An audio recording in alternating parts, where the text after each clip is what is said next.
Hello classmates, time for another blog post. This time I'm going to talk about my experience in participating in a task group, more specifically a multidisciplinary team. So I work in a substance use treatment facility for opioid use disorder. So they call that level 1 ASAM OTP treatment. So we use Suboxone, Vivitrol, and Sublocade to treat our clients. And because we work closely with the medical team that does the prescribing, the mental health team that controls mental health medication, and as well as like my supervisor who's independently licensed in chemical dependency, it's important that all of us get together to be able to discuss the needs of each patient as we go on. So we meet every Friday, but I'm going to specifically talk about this last Friday, which would have been February 26th. We meet at 11:30 every Friday. The people in attendance of this task group would be all of the counselors on the team, which are mostly licensed chemical dependency counselor 2s, 3s, or chemical dependency counselor assistants.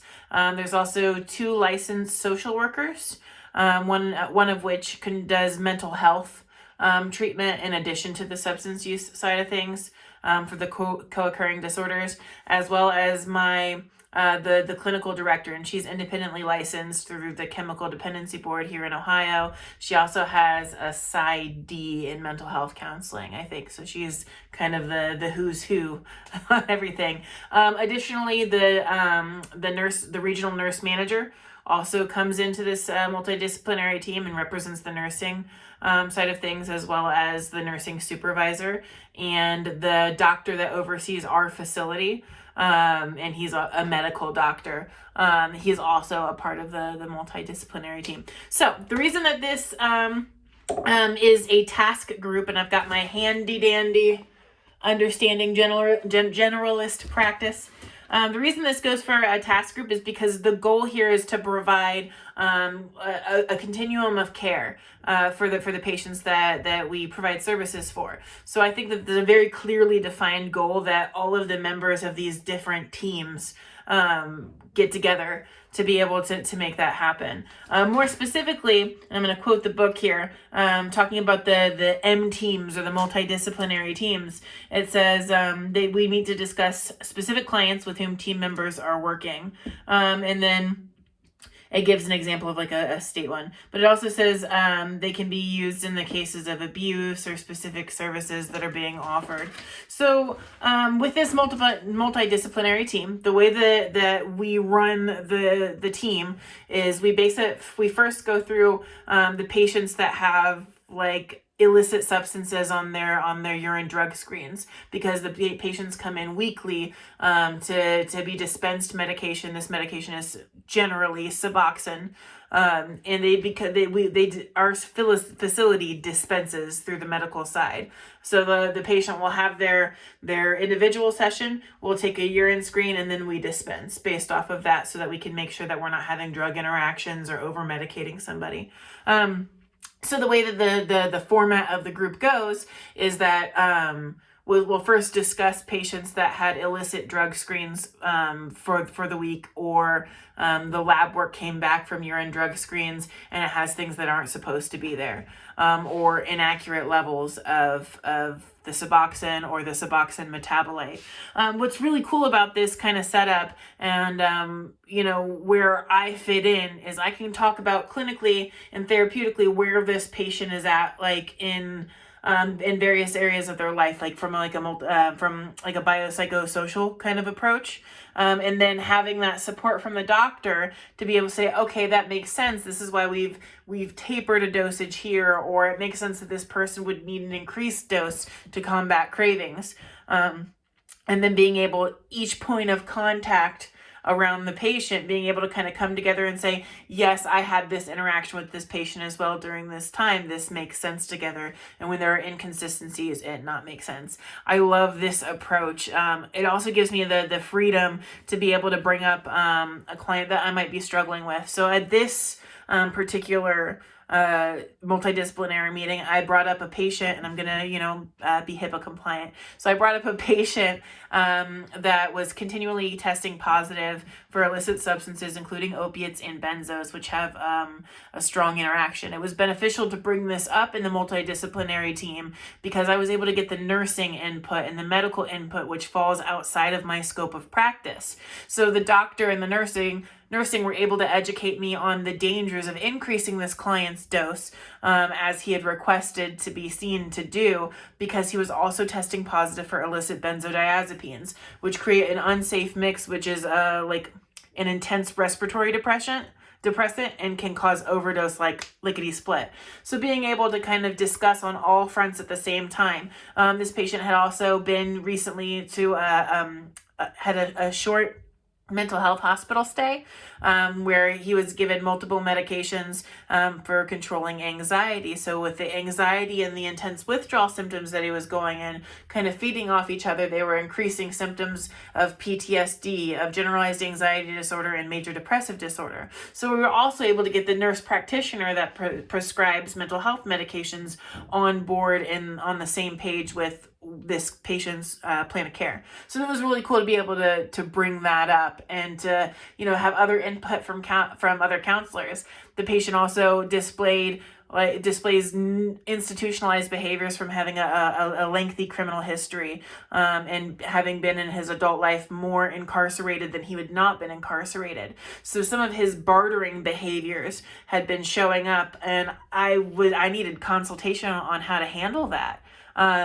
Because the patient had, even tried to ask me to go on dates with him, and being able to set that therapeutic boundary that, my role is as your counselor and it can't be anything else, and being able to hold that boundary and kind of turn the focus back to the client's need to continue to fulfill the role that he played when he was in prison here in outside life. So it was cool to be able to kind of discuss that in the multidisciplinary team, and get everybody on the same page with that.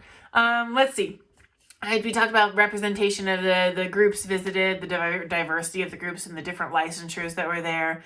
The group facilitator is the clinical director, that is independently licensed in chemical dependency and also a PsyD in mental health counseling.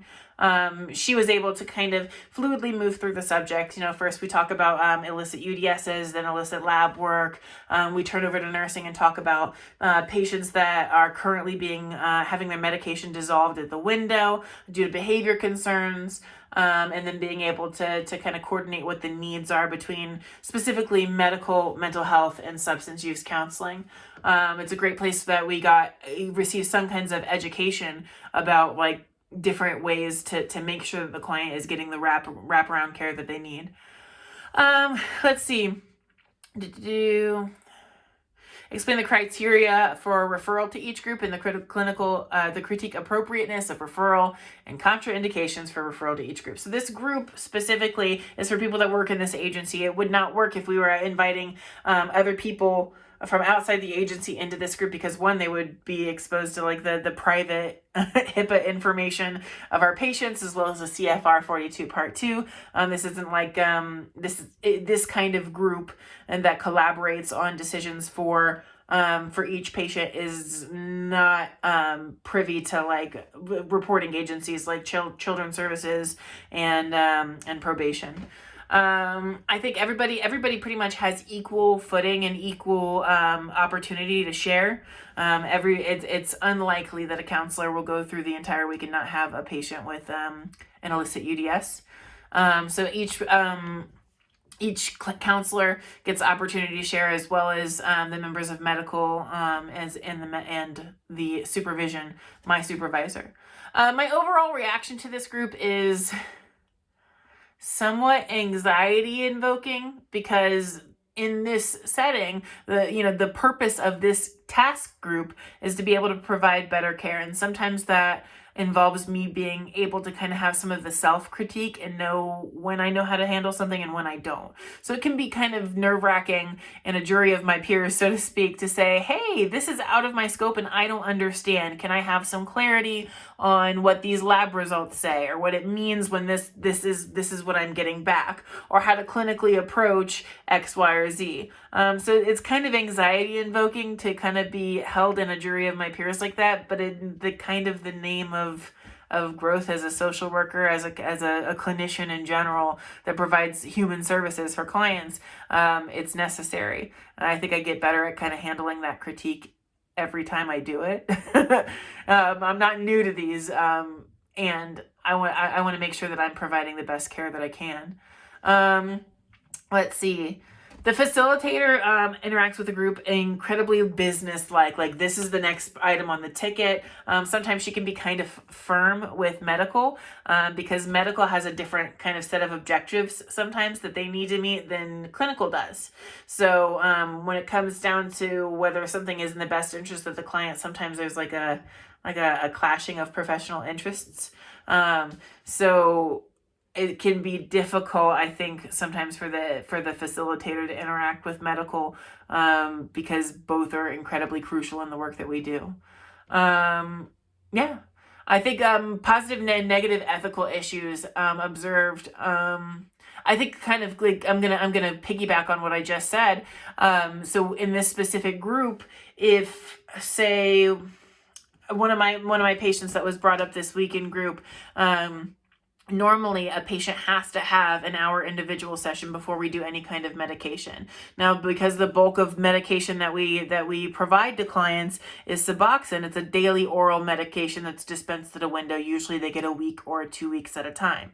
Well, it's different for the patients that have like a monthly injectable medication, which would be something like Vivitrol, or now we've begun to do Sublocade. So I have a patient that is on a monthly injectable buprenorphine.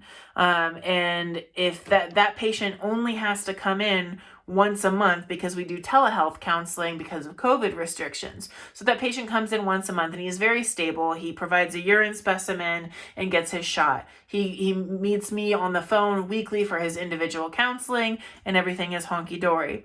Well, this patient was due to get his injection, and it happened during the snowstorm last week. So he was unable to come in and do that. And because the snowstorm delayed things at work, he was unable to do the phone session. So we needed to get him in immediately to be able to get his injection so that he wouldn't have cravings. So the ethical issue here is it's unethical to provide this medication without also having provided clinical services, the counseling part. And it's also, on the medical side, unethical to let this patient go without medicine because there was a weather emergency and because it backed scheduling up.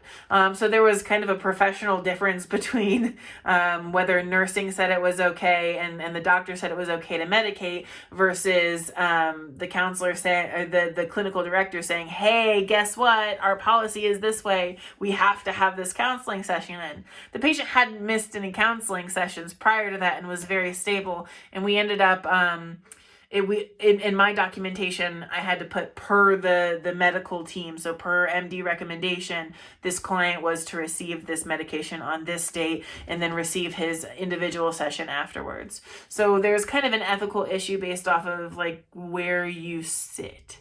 And either way, this patient can't go without services. So, yeah. There was some conflict there. I think that it was managed and mitigated by finally my clinical director, independently licensed chemical dependency counselor, and PsyD. She ended up basically saying, so long as this is what you want to do, we're going to document to support that this is your decision, so that everybody's bases were covered. So that's how that ended. My overall reaction to the group, like I said, was a little bit of anxiety invoking. My clinical director is very direct, and she can kind of go facts of the matter with things, which is, it's developmental. That's the best thing I got for it right now.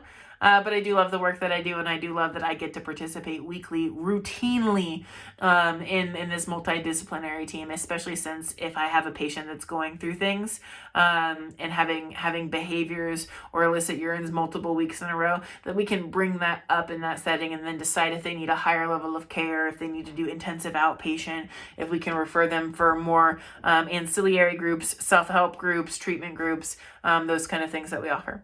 Thanks for listening to my blog. You guys have a good one.